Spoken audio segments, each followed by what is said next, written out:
देखिए, जिस दिन से यूजीसी लागू हुआ उसी दिन से मैं कह रहा था ना कि सुप्रीम कोर्ट का दरवाजा खुला है, आप जाओ, न्याय मिलेगा। उसी दिन से मैं कह रहा हूं, सरकार भी आपके पक्ष में है। सरकार ने भी ये कहा कि हम केंद्रीय शिक्षा मंत्री ने भी कहा कि हम कमेटी बना देते हैं, 15 दिन में जो रिपोर्ट आएगी, जो संशोधन करना होगा कर लिया जाएगा, जो रिपोर्ट कहेगी, जो संशोधन आएगी। और सुप्रीम कोर्ट ने, तो मैं तो उसी दिन से कह रहा हूं कि आप सुप्रीम कोर्ट जाओ, दरवाजा खुला, न्याय मिलेगा। आपको अगर इस तरह का अंदेशा है तो आज वो सुप्रीम कोर्ट गए, सुप्रीम कोर्ट ने उनकी बात को माना, अब स्टे दिया है, अब आगे सुनवाई होगी तो अपना बहस करें।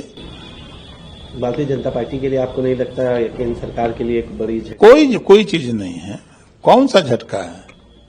देखिए, सरकार भी तो बात मान रही है कि कानून बनता है, अगर कानून संशोधन होते हैं ना, अगर कोई गड़बड़ी है तो उसके लिए तो भी अदालत है ना, अदालत ने फैसला दिया है ना।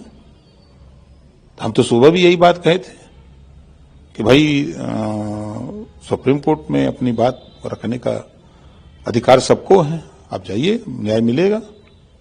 तो सुप्रीम कोर्ट ने बात को समझा और समझ करके वो स्टे लगाया। बरेली के जो मजिस्ट्रेट थे अलंकार अग्निहोत्री, जिन्होंने इस्तीफा दे दिया और तमाम बातें कही, वो कह रहे हैं कि ये बहुत बड़ी जीत है, इसे जीत बता रहे हैं। देखिए, वो इस्तीफा नहीं दिए हैं, वो राजनीतिक ड्रामा कर रहे हैं, किए थे। इस्तीफा दिया जाता है कोई बीमारी कारण हो, व्यक्तिगत कारण हो, पारिवारिक वजह हो, इसके लिए लोग इस्तीफा देते हैं। और कोई शंकराचार्य बैठे हैं प्रयागराज में, शंकराचार्य से उनके नौकरी से क्या मतलब है?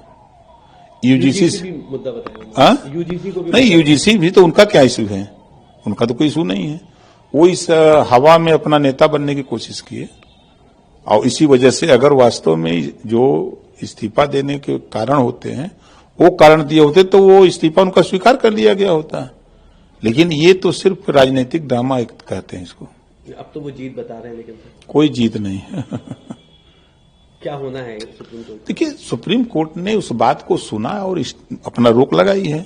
अब उसमें बहस होगी ना, बहस होगी, दोनों पक्ष अपनी अपनी बात रखेंगे, जो कमी होगी उसको सुधार करके फिर अपना कोर्ट फैसला दे देगा। लेकिन ओम प्रकाश राजभर जी क्या चाहते हैं, क्या होना चाहिए?